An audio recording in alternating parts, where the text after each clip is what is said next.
If the president is telling us there is no other way to serve Nigerians at this point in time, then we are finished. Let's watch this, guys. The cost of fuel has gone up. Food and other prices have followed it. Households and businesses are struggling. Things seem anxious and uncertain. I understand the hardship you face. I wish there were other ways, but there is not. Nigerians are so impatient, which I don't blame them. Having passed through this period, things are so bad. So they're looking at it. There must be a change immediately. But it doesn't occur that way. It's not a miracle thing, it's not a magical thing.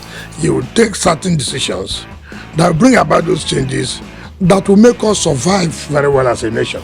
But see, what they want is say it now, do it now, which is not that possible. So these are the changes that say hard decisions will be taken.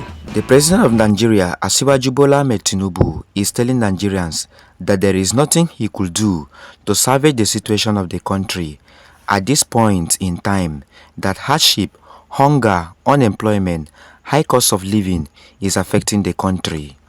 Wike, the minister of FCT, is blaming Nigerians of not being patient with the current administration.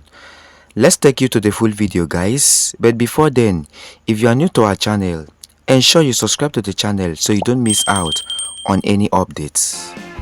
The cost of fuel has gone up. Food and other prices have followed it. Households and businesses are struggling.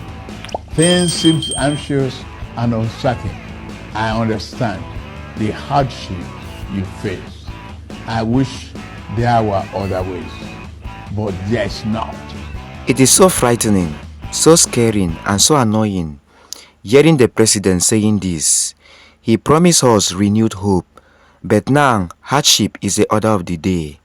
At this point in time, a Nigerian man will tell you, a joke. The Director General of National Orientation Agency, NOA, Lanre Issa-Onilu, said, anybody complaining about hardship in Nigeria under Tinubu is not being realistic.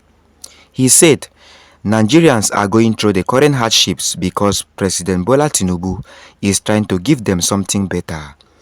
According to Onilu, those complaining are not being realistic because nothing good comes easy, and Nigerians should be ready to pay the sacrifice.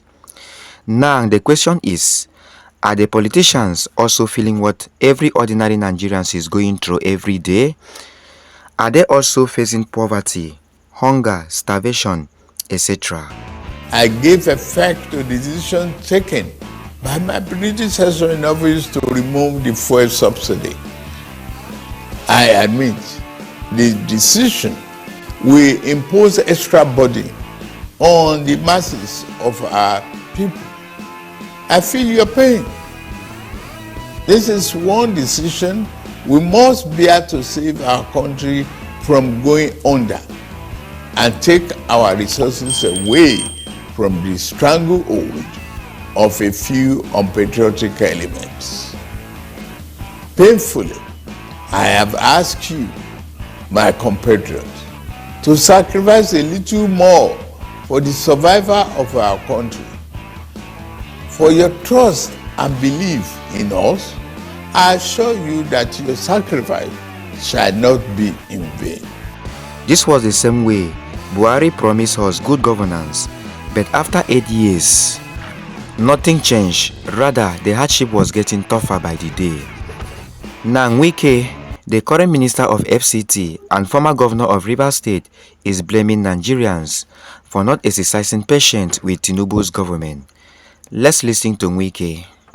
You see, what people do not understand is that when something is bad, I will have lived with it. And then you have a new government that's look, who want to make a change. But taking decisions to make a change, it requires sacrifice. Nigerians are so impatient, which I don't blame them. Having passed through this period, things are so bad. So they're looking at it. There must be a change immediately. But it doesn't occur that way. It's not a miracle thing, it's not a magical thing. He will take certain decisions that will bring about those changes that will make us survive very well as a nation. But see, what they want is say it now, do it now, which is not that possible. So these are the changes that say hard decisions will be taken. Let us be patient. At the end of the day, these decisions we have taken that make people to make sacrifice, is it worthwhile? And which I believe, yes, it will be worthwhile. Just like what we are doing in FCT, so many things were bad. And we are trying to say, look, you are complaining that things were bad. So we must put things in proper perspective to achieve the result. What you're doing is to note that you also have to make some sacrifice. That's what we are just saying. So nothing more than that. That's Wike, the minister of FCT, speaking there, trying his best to defend Tinubu, his principal. Senator Adams Oshiomhole said President Tinubu inherited a terrible economic situation. The senator representing Edo North Senatorial District and former governor of Edo State said this during an interview section with a journalist shortly after meeting with the Vice President, Kashim Shettima, who was in Cote d'Ivoire to cheer the Super Eagles to victory in their match against South Africa in the ongoing African Cup of Nations tournament. According to Oshiomhole, the issue of the economic is work in progress. There is no quick fix. The government inherited an economic in which our total national revenue was barely enough to service our debt burden. Spending 96%, which is to say every 100,000 naira Nigerian earn, 96,000 is going to repair debt, to service debt, so you have only 4,000 naira left to pay all the salaries. So nothing can be worse.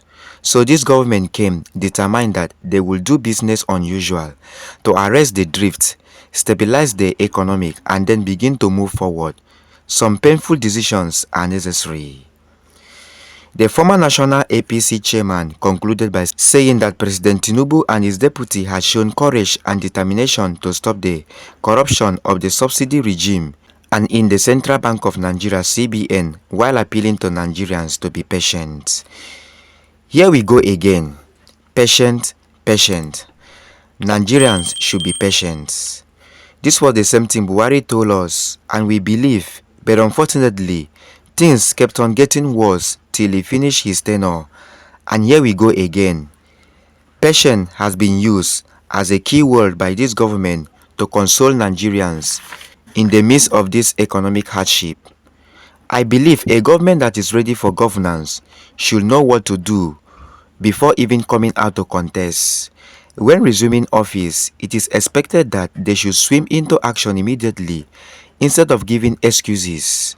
Buhari government spent 8 years blaming Goodluck Jonathan administration, and here we go again. Tinubu government beginning to blame Buhari's government for the state of the nation. I pray this shouldn't be another 8 years of blame game. Thanks for watching, guys, and don't forget to subscribe to our channel for more updates. What do you think about Tinubu's government? Let's know your opinion in the comment section.